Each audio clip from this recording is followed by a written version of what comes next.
Today on Public Eye News, a new candidate enters the race for the office of Michigan governor. But first, the UP 200 dog sled race wraps up after an exciting weekend. Luke Niddle will have your weather forecast for the next couple of days, and Emma Moraz will bring you today's sports breakdown. I'm Bianca Kroll. And I'm Austin Graham, and this is Public Eye News.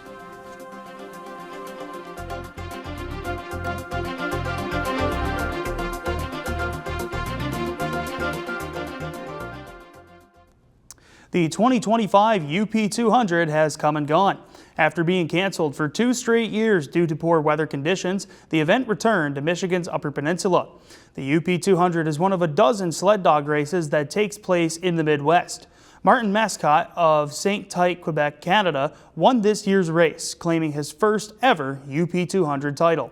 The 30-year sled dog veteran took home the grand prize of $8,700 with a finish time of 12 hours, 55 minutes, and 26 seconds. Mascot never trailed once during the 228-mile trek, leading to a decisive victory. The runner-up of this year's contest was Aaron Ally of Ray, Minnesota. Finishing in third was Aaron Ultimus of Grand Marais, Minnesota. And researchers at Michigan Technological University are studying how snow reflectivity keeps our planet cool.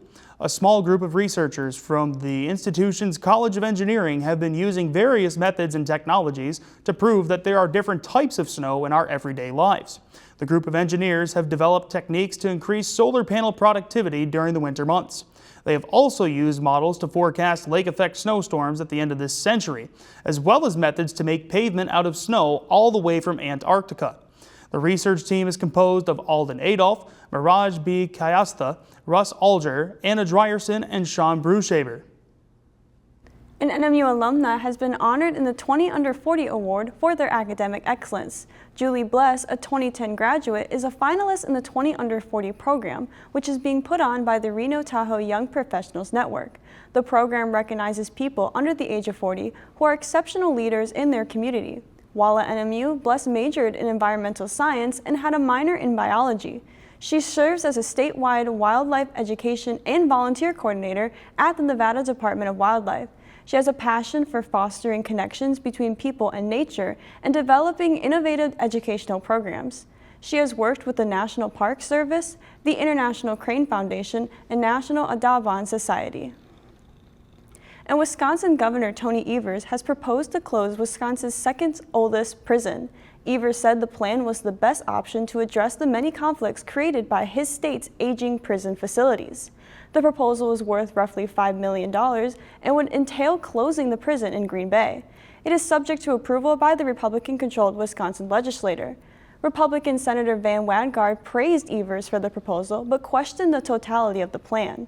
Republicans and Democrats both have been calling to shut down the prison, but fear that many job losses and the cost of building new facilities.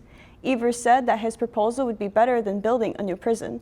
Such a project could hypothetically take over a decade to build and cost more than $1.3 billion. And the Trump administration is pushing forward to try and negotiate a peace settlement in Ukraine and save a ceasefire deal in Gaza. CBS News' Natalie Brand has more details from the White House. Secretary of State Marco Rubio arrived in Saudi Arabia Monday ahead of scheduled talks tomorrow between Trump administration officials and a Russian delegation about ending the war in Ukraine. President Trump commented from Florida. We're moving along. We're trying to get a peace with Russia, Ukraine, and we're working very hard on it. It's a war that should have never started. The president has said he could meet with Russian President Vladimir Putin soon, following their phone call last week. But Secretary Rubio says there's still a lot of work to be done. The next few weeks and days will determine whether it's serious or not. Ultimately, one phone call does not make peace. One phone call does not solve a war as complex as this one. Ukraine's President Volodymyr Zelensky Україна про це нічого не знала. Said Ukraine was not invited to the talks and any deal made without them will not be recognized. Без України. Secretary of State Rubio's trip to the Middle East comes as he's also in the region to discuss the future of Gaza and the ceasefire between Israel and Hamas. Israeli Prime Minister Benjamin Netanyahu said he and the Trump administration are working in complete coordination. We have a common strategy, and we can't always share the details of this strategy with the public, including when the gates of hell will be opened, as they surely will, if all our hostages are not released. Rubio said the U.S. is not in favor of waiting weeks and weeks for all hostages to come home. He also said Hamas cannot continue as a military or government force. Natalie Brand, CBS News, the White House. After this break, we'll be back with your weather update and statewide news. Stay tuned. Next time on The Great American Recipe. Create a special dish that always brings a smile to your loved one's face. What are we making? I'm making crab cakes for my babe. This was the first dish that I made for my wife. We're married now, so. Looks really dry. Where's your oil? Let's try to get more hydration. I gotta keep an eye on time. It's a moment of truth. Hope and pray to the pressure cooker god, you know? Monday night at 9 on WNMU TV. Welcome back to Public Eye News. I'm your anchorman, Luke Niddle, and I'll be taking you through our weather forecast today. Starting off with the campus cam behind me, as you can see, some powder on the ground per usual, a couple of clouds in the sky, but we'll also be seeing heavy lake effect snow today, and we'll be in a cold weather warning until tomorrow morning at 10 a.m. Going out into the rest of the Upper Peninsula, starting off in Houghton, it's going to be 7 and cloudy. Over in Ironwood, -2 and cloudy. Down in Iron Mountain, 5 and some flurries. Down south in Menominee, 11 and some clouds. Taking a look towards the eastern side of our board, over in Escanaba, 11 degrees as well, with partly cloudy skies. Over in Manistee, 13, partly cloudy as well. Over in the Sioux, 9, same conditions. And back in our lovely Marquette, 9 degrees and partly cloudy. Taking a look more into our current conditions, we have winds out of the southwest at 19 miles an hour, oof, and pressure at 30.20 inches and rising. Looking ahead towards tonight, we're going to have partly cloudy skies with a low of 4 degrees, winds west-northwest at 14 miles an hour, and our moon phase is going to be a waning gibbous. Looking ahead towards tomorrow, cloudy skies with a high of 11, a low of 9, and winds northwest at 19 miles an hour. Looking ahead towards the rest of our week, on Wednesday, we're going to have a high of 17 with a low of 15, some more flurries. On Thursday, high of 20, low of 9, more snow. And on Friday, the sun's going to peek out just a bit with a high of 30 and a low of 15. That's all I have for weather. Back to the news desk. Thanks for that weather update, Luke. Definitely a chilly time here in the Upper Peninsula. Moving into some statewide news, United States Army veteran Anthony Hudson has announced his candidacy for governor of Michigan. Hudson, a small trucking business owner based in Grand Blanc, announced that he will be running for governor in 2026. This marks the third Republican candidate to declare a bid for next year's gubernatorial race. Hudson will join Michigan Senate Minority Leader Eric Nesbitt and construction manager William Knoll on the Republican side of the ballot. Hudson's bid for governor comes a week after Genesee County Sheriff Chris Swanson launched a Democratic campaign for Michigan's highest office. The Hillsborough, Texas native most recently ran an unsuccessful campaign for state representative in Michigan's 8th District, losing to nominee Paul Junge in the primary. And the Michigan Ice Festival made its return to Munising this past week after the event was canceled last year due to poor weather conditions. The 6-day ordeal saw climbers, both professional and novice, from around the state take part in climbing some of the best ice caves that the area has to offer. The festival is one of the biggest ice climbing events in the entire country, with organizers saying that 1,000 people attended this year. During the festival, vendors demonstrated and rented out climbing equipment to participants, more so to those who weren't as familiar with ice climbing. Organizers have expressed their enthusiasm for next year's festival. At most major retailers that sell food, you can scan your own items and never talk to a cashier. But there are signs it might have gone too far, and now some stores are bagging self-checkout. CBS News' David Wade has the story. It's a retail riddle. What's convenient, but also a pain? Help is on the way. Where you pay $99 to work. It's self-checkout, and some love it. It's quicker. 100% quicker. While others loathe it. What do you think of self-checkout overall? I think it sucks. An item isn't going to scan right. If you have a greeting card, the weight is all off, so they have to call somebody over. For stores, it's supposed to be a cost saver. For customers, a time saver. But we may be at a crossroads. Some are now scaling back. Target recently told me we're rolling out express self-checkout with limits at 10 items and opening more traditional lanes. Walmart's saying it will improve the in-store experience and give our associates the chance to provide more personalized and efficient service. One of the big motivators for tweaking things is theft, as shoppers simply scan one item and then skip another. And people aren't shy about admitting they'll help themselves at self-checkout. 15% of consumers admitted they purposely steal when ringing up their own items. And 44% of those people say they'll do it again.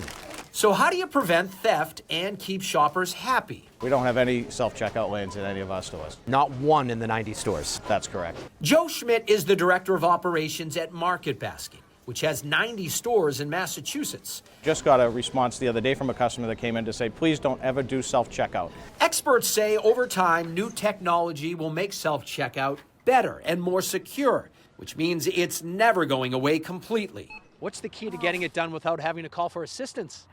Lower your expectations. And that may be the best advice. David Wade, CBS News, Boston. And we'll be right back after this short break. Stay tuned. When you put voices together, there's an energy in the air. Keeping Black traditions alive, it's so important. The story was meant to be told. This feels so good.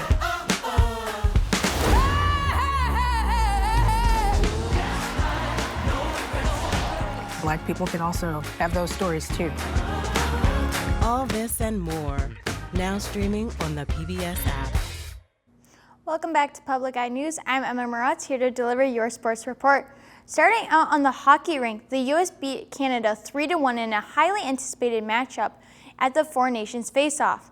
The game started out with 3 fights within the first 9 seconds after puck drop. This win was the first time that Canada was beat by the U.S. since February 2010, and the red, white, and blue are now guaranteed a spot in the championship. Jake Gunsel showed up and showed out with 2 goals, and the Michigan man, Dylan Larkin, added a goal and an assist. Connor Hellbuck came big for the United States, stopping 25 of 26. The final games of the round robin are tonight, with the U.S. facing off against Sweden at TD Garden, with puck drop beginning 8 p.m. Going from the rink to the slopes, the Wildcats dominated in alpine skiing, where they took home top honors in both slalom and giant slalom. The team was crowned regional champions, with the women's team claiming 9 of the top 10 spots, followed by the men's team, who took home 7 of the 10. Combined, the teams also took home 16 of the 20 places for giant slalom. Reagan Ollie claimed gold, followed by Ansley Kirk, who took home the silver. Reed Heathman and Kyan Hopke grabbed gold and silver for the men's team, respectively. The team has their next meet the week of March 10th, where they will participate in the U.S. CSA National Championships. Diving right into our swim and dive team, they traveled to Holland, Michigan to participate in the GLIAC Championships. They start off on February 19th with the preliminaries beginning at 10:30 and the finals at 5:30. The events competing first include the 200 individual medley, 50-yard free, 1,000-yard free, and the 1-meter springboard dive. The championships span 4 days, with the last round of finals starting at 5:30 p.m. on Saturday. Following this meet, the team participates in their last chance meet, and then the NCAA Championships in Indianapolis, Indiana. That's all I have for sports. Now back to the news desk. Well, thank you, Emma, for that sports update. Austin, did you happen to catch the games for the hockey this past weekend? Yeah, they're absolutely phenomenal to watch. Here you have an extra story for us here. I think it's very interesting. The NMU Music Department is set to host multiple performances this week. Tuesday, see the Superior String Alliance pop in with the Piano Trio concert at noon. Wednesday, see family-friendly children's concert that the NMU Orchestra will perform with a special guest at 6:30 p.m. And Friday, catch a student recital at 1 p.m. with the students' chosen pieces. All events are held in Reynolds Recital Hall. Well, thank you so much, Bianca, and thank you for tuning in to Public Eye News here today. I'm Austin Graham. And I'm Bianca Kroll. We'll see you next time.